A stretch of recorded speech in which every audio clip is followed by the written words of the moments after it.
Hello guys, and today Russian ruble has decided to repeat some diving exercises, and they had to pay 111 rubles for just $1 in Russia.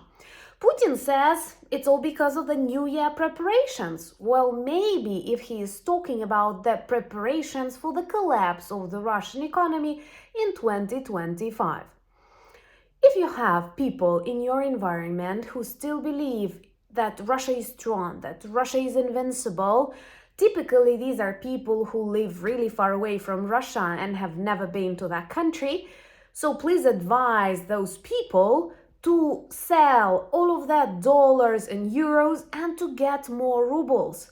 That is the best way to illustrate their trust in Russia and also to check how strong it actually is. And most importantly, that all of these economic troubles come in context of constant Russia's geopolitical humiliation.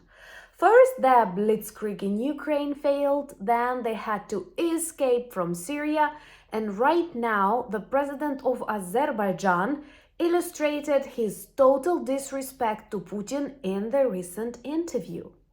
So let's discuss two of these beautiful and important topics: Russian economic collapse and the humiliation of Putin in the video. My name is Anna, I'm from Ukraine, I'm in Ukraine, and if you want to see the defeat and demilitarization of Russia and also protect yourself against the hybrid warfare, subscribe. We discuss all of that on the channel. So today, Russians had to pay 111 rubles for just $1. We know that the Russian economy goes through very serious troubles despite all the efforts, especially of the Russian central bank. During 2024, they kept rising their key interest rates, reaching 21%, and taking into account the approximate symptoms of what is happening inside of Russian inflation, it would be wise to actually rise this key interest in December, as was actually expected, to 23 or even 25%.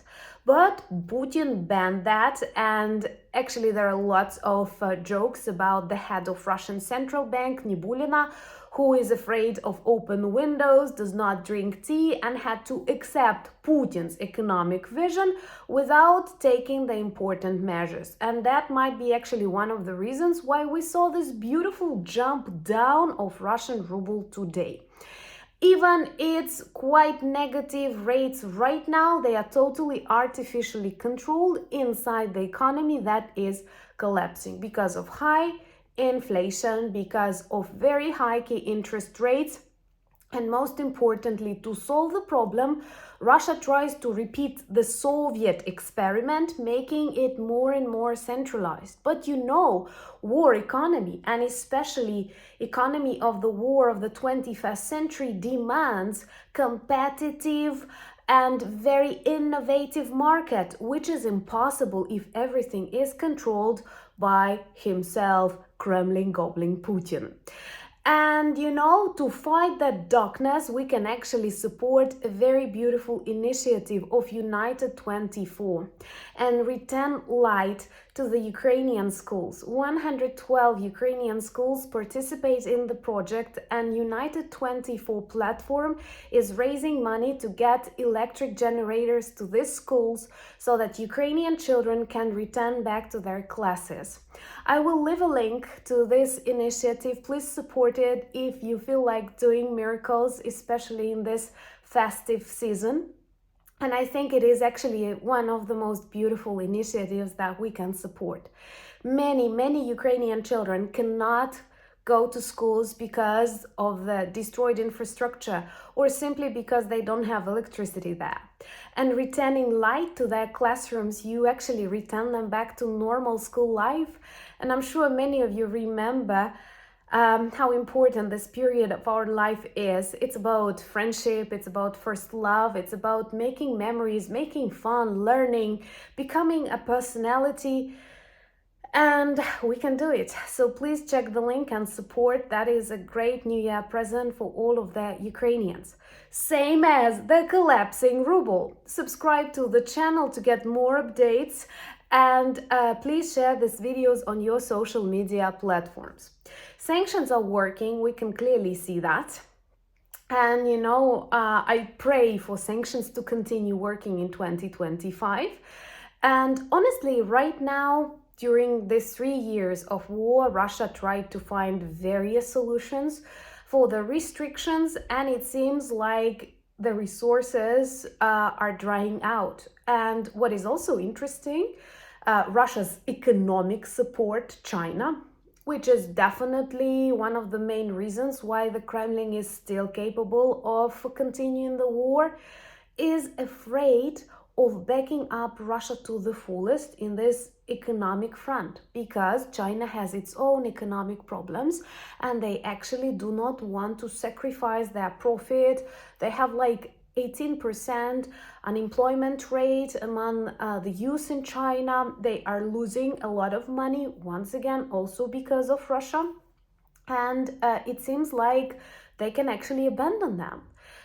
Even if you look at the example of these accidents that keep happening in the Baltic Sea, first these were Chinese ships involved, and right now Russian left. Maybe China is afraid of sanctions. China is afraid of reaction of the EU countries and the United States, and it actually stops backing up Russia. So if sanctions remain, China is afraid to back up Russia to the fullest, and oil prices drop. We will witness a very serious collapse of the Russian economy, then the Russian Federation, then of course Putin, and time to start changing the world for the better.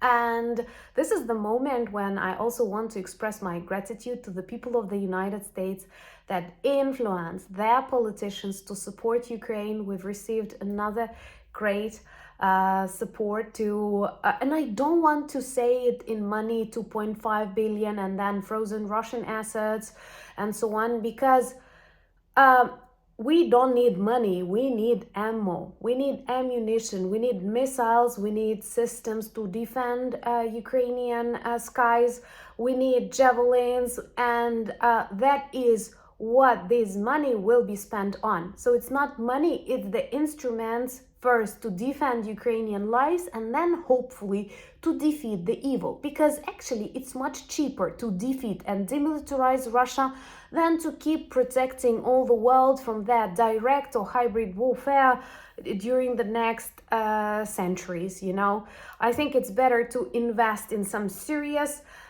defense and defeat of Russia than to keep dragging it. Because this part of the world, countries like Ukraine, like Georgia, like Lithuania, Latvia, Estonia, like Finland, like Poland, like Moldova, we will not accept the reconstruction, the revival of the monster of Russian Empire. We will not go back to the Soviet Union, even if it costs like our lives. I think you have already seen that. So it's better to save more lives of these trustworthy people with normal values than to let Russia destroy the world and keep expanding. And I actually like to see how more and more countries of the former Soviet Union in Central Asia, like Kazakhstan or Azerbaijan, Armenia, illustrate their disrespect to Putin and Russia. They sense this weakness that became so exposed after Russia's defeat in Syria. 12 days and it's over. Remember, it will happen that quickly with Russia's defeat in Ukraine and with Russia's collapse in Russia. It is always like that with these monsters like Soviet Union, like Russian Empire, like modern Russian Federation. They keep lying, pretending that everything is okay when you can clearly see, no, inflation is different than you say. No, it's not because you're strong, you have to change your interest rates. They keep lying, they keep creating this image, but then you clearly see how quickly it is all destroyed. Just as it happened with Syria, it will happen with Russia's escape from Ukraine and then Russia's collapse inside Russia.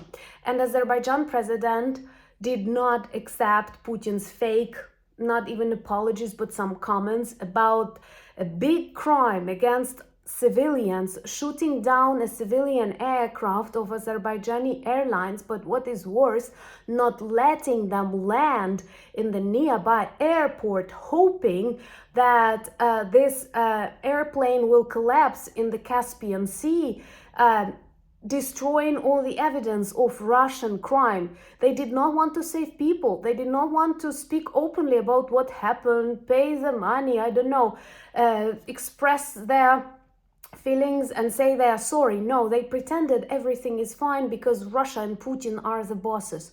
No, it's not like that. And Ilham Aliyev, the president of Azerbaijan, spoke about that openly, humiliating Putin. Then on another meeting, the prime minister of Armenia, Pashinyan, also humiliated Lukashenko. And these are people who were very close to Putin, who at first respected him as the boss of all the former USSR territory. They see he is weak, and our task is to persuade those who still doubt to see the weakness of Putin and how important it is to defeat the Kremlin evil. If you don't believe me, invest in Russian ruble. Join me on Instagram, X, Blue Sky, Discord, and Threads. The links are in the description of this video. Subscribe to the channel if you're new and share these videos on your social media platform. Check our merch shop for lots of good items that can work well as reminders and conversation starters.